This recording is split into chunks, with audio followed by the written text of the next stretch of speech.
Assalamualaikum warahmatullahi wabarakatuh. Beratus-ratus tahun tiada henti-hentinya pertikaian antar agama. Aliran yang satu dengan aliran yang lain saling menyalahkan. Setiap golongan membanggakan golongannya sendiri. Buku sejarah telah penuh dengan catatan konflik akibat peristiwa keangkuhan manusia yang membawa agama sebagai kepentingan nafsunya.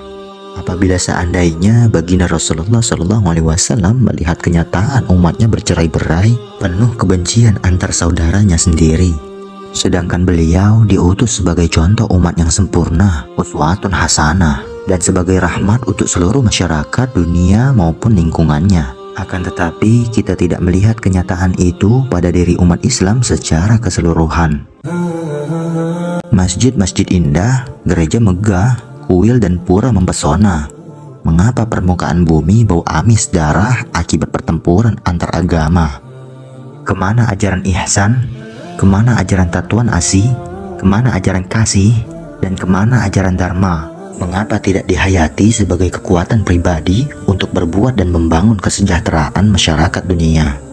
Suku-suku yang berbeda, bahasa yang beragam, warna kulit yang berbeda, bangsa yang tidak terhitung banyaknya, merupakan kenyataan yang tidak bisa dipungkiri sebagai khazanah dan ciri khas yang untuk saling mengenal dan saling menghormati.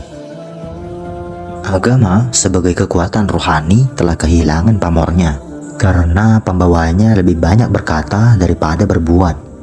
Agama dijadikan alat untuk memenuhi keinginan nafsunya, bukan dijadikan sebagai alat penyejuk hati dan pendamai dunia. Terbukti, kita tidak merasakan nyaman duduk berlama-lama bersama Allah dan lebih senang melihat orang yang berbicara yang diulang-ulang penuh retorika belaka. Para rasul dan nabi dan para dai diperintahkan untuk mengajak umat untuk kembali kepada Allah, berdekatan dengannya, serta diperintahkan untuk bersikap ihsan. Iyyaka na'budu wa iyyaka nasta'in. Kepada Engkau kami menyembah dan kepada Engkau kami memohon pertolongan. Keluarlah kamu dari dirimu, keluarlah kamu dari rumahmu, dan keluarlah dari musolahmu. Pandanglah semesta alam ini, kamu akan tahu siapa Allah. Dialah Tuhan semesta alam, Rabbul Alamin. Engkau akan melihat fitrah Allah yang harus dipatuhi. Itulah agama Allah yang lurus. Coba kita renungkan bahwa segala sesuatu di alam semesta ini berada di bawah kendali dan pengaturan Allah Sunatullah.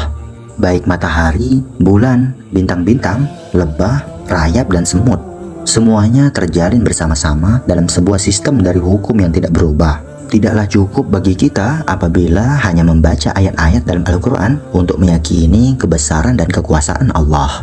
Mengapa kita diperintahkan untuk mengamati alam semesta di sekeliling kita? Karena memang ciptaan Allah yang dinamakan alam semesta ini berisikan tanda bukti dan pameran dari kebesaran dan kekuasaannya, dan merupakan firman yang berbentuk alam semesta. Dengan demikian, tidaklah mungkin buat kita untuk memahami Al-Quran dengan pengertian yang sempit. Karena Allah sendiri memerintahkan membaca Al-Quran yang lebih nyata, yaitu alam semesta, dan apa yang ada pada diri kita sendiri, yaitu fitrah. Mustahil firman Allah hanya tertampung dalam satu kitab yang berisikan 6.236 ayat. Oleh karena itu, Al-Quran hanya merupakan pintu untuk memahami keluasan firman yang teramat luas tak terbatas. Al-Quran kita adalah alam semesta dan diri kita sendiri. Semakin kita amati dengan teliti, semakin kita menemukan rahasia firman pada alam semesta ini. Semua ada karena tuntunan sunatullah alamiah. Seperti disebutkan dalam firman Allah, sesungguhnya pada langit dan bumi benar-benar terdapat ayat-ayat Allah bagi orang-orang yang beriman. Daripada penciptaan kamu dan binatang-binatang yang melata yang terbesar di muka bumi ini, terdapat ayat-ayat tanda-tanda kekuasaan Allah bagi kaum yang yakin. Dan pada pergantian malam dan siang, serta hujan yang diturunkan Allah dari langit sebagai rezeki, lalu dihidupkannya bumi sesudah matinya dengan air hujan itu.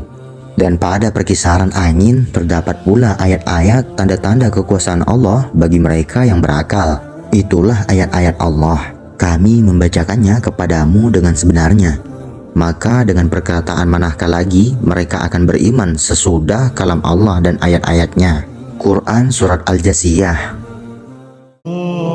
Allah Subhanahu wa Ta'ala telah membacakan kepada kita tentang ayat-ayat yang terhampar pada alam semesta, seperti pergantian siang dan malam yang disebabkan oleh perputaran bumi pada sumbunya, yang mempunyai arah tertentu dan tidak sejajar dengan bidang edar bumi ketika mengelilingi matahari. Pengaruh hujan yang menyiram air pada bumi yang sesuai sunatullah menumbuhkan biji-bijian, tanaman yang merupakan rezeki bagi umat manusia. Terjadinya tiupan angin yang diakibatkan oleh perbedaan tekanan udara di permukaan bumi setelah menerima penyinaran matahari yang tidak serba sama. Sekarang semua hal itu mudah dimengerti sebagai ayat-ayat Allah yang terhampar.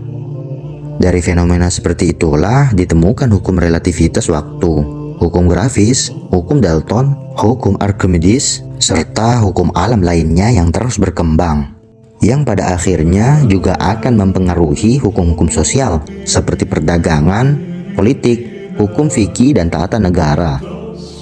Sungguh indah bukan jika Al-Quran dibuktikan dengan ayat kauniyah yang terbentang luas di alam semesta.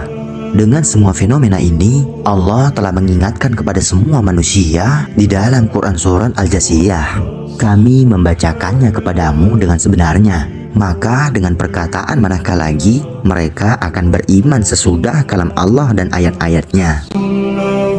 Tulis pendapatmu di dalam kolom komentar. Dan jangan lupa tekan like, subscribe, dan nyalakan notifikasinya agar mengetahui kisah-kisah yang bermanfaat selanjutnya. Sekian dari saya. Wassalamualaikum warahmatullahi wabarakatuh.